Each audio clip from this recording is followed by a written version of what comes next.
In this video, we're going to be talking about sedimentary rocks. Please make sure to have your rocks flowchart ready as we're going to be filling in another portion of it today. Let's get started. Of course, as I mentioned, we're talking about sedimentary rocks, the second variety of rocks in our rocks chapter. Please recall that rocks are classified according to the way in which they formed. So, for example, igneous rocks form from the cooling and solidification of magma or lava. Now, sedimentary rocks form in an entirely different way, which I'd like to describe now. The general way in which most sedimentary rocks form is from the compaction and cementation of sediments. Now, there are some words there that we need to talk about. First off, compaction means what you might think: compacting, squeezing together. Cementation means gluing or cementing, sticking together sediments. But that brings up yet another question. So if these rocks are formed from the compaction and cementation, the squeezing and gluing of sediments, well, what exactly are sediments then? Well, sediments are the fragments, the little bits of rock that have been broken down as a result of a process known as weathering. Weathering includes wind and ice, running water, etc. So imagine you have a big boulder sitting in your backyard. Well, if you were to somehow magically leave the earth and come back 10,000 years from now, that boulder might look very different. As a result of years of wind blowing against it and ice cracking it apart and water flowing over its surface, it will have broken down into smaller and smaller pieces. That's what sediments are, the small fragments that result from the weathering of rock. Sediments, interestingly, are classified according to their size.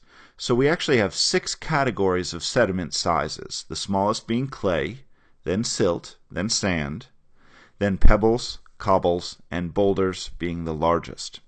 So you've heard the term sand before. Now you know that it actually just refers to a size of particle, not a specific material. If you want to know the specific sizes that make sediments fall into any of these categories, you can find that information on page 6 of your Earth Science reference tables. You can ignore the graph portion of this chart as we haven't learned about it yet. However, I'd like you to pay attention to the names of the sediment sizes on the right-hand side that I've highlighted in green. They will tell you how big each sediment is. So let's use sand as an example. For a sediment to be considered sand-sized, it would have to be between 0.006 centimeters and 0.2 centimeters. Anything bigger would be a different type, as would anything smaller.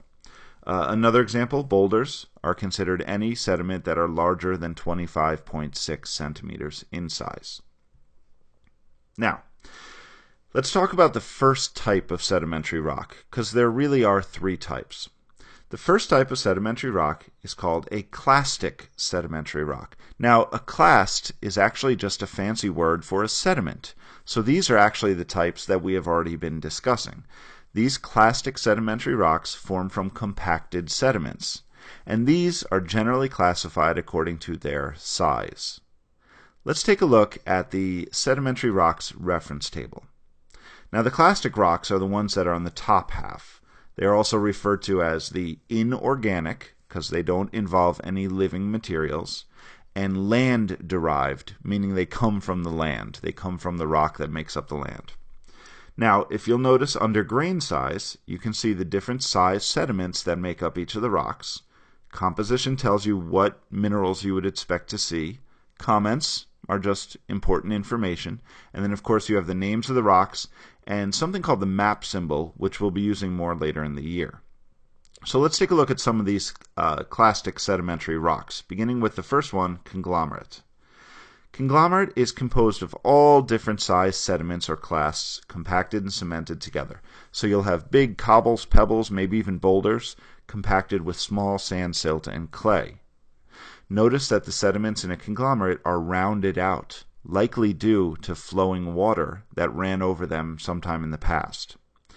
Very similar to a conglomerate is a breccia. Breccia, too, is made of all different sized sediments compacted and cemented together. The difference being the sediments in a breccia are not rounded. They are more angular, pointy, or jagged. Then we get to the sandstone. As you can imagine, sandstone is made of compacted sand grains. siltstone, made of compacted silt, and shale, made of compacted clay particles. So those are your clastic sedimentary rocks. Compacted and cemented sediments. Now, back to our chart. Let's look at another type. Let's actually look at the other two types. We have organic and crystalline sedimentary rocks. For the crystalline, we have things called evaporites and precipitates.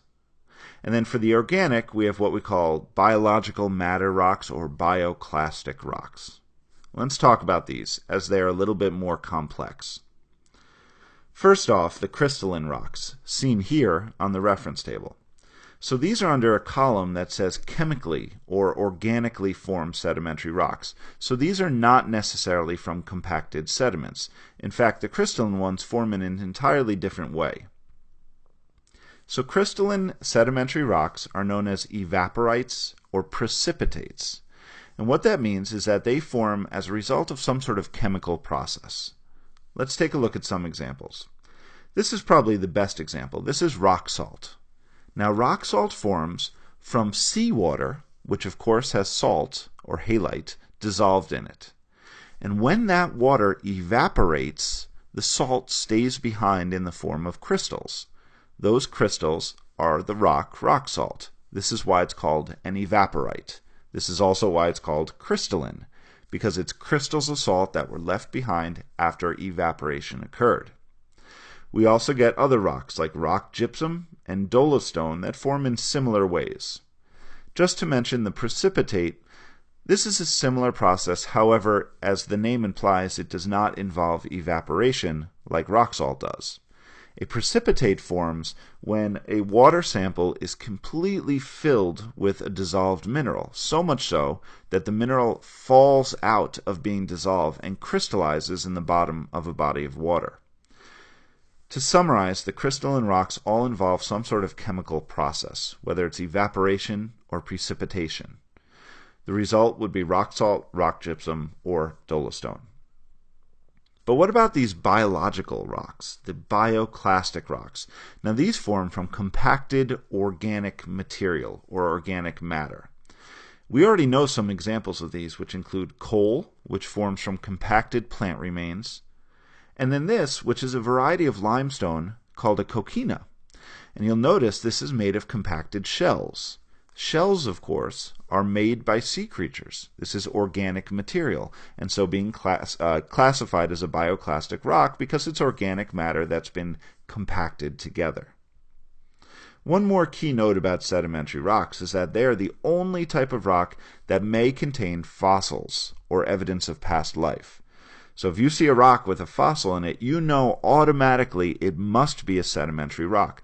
The reason being, the processes that involve the formation of igneous and metamorphic rocks involve a lot of heat and or pressure. And so these processes would destroy any fossils that existed.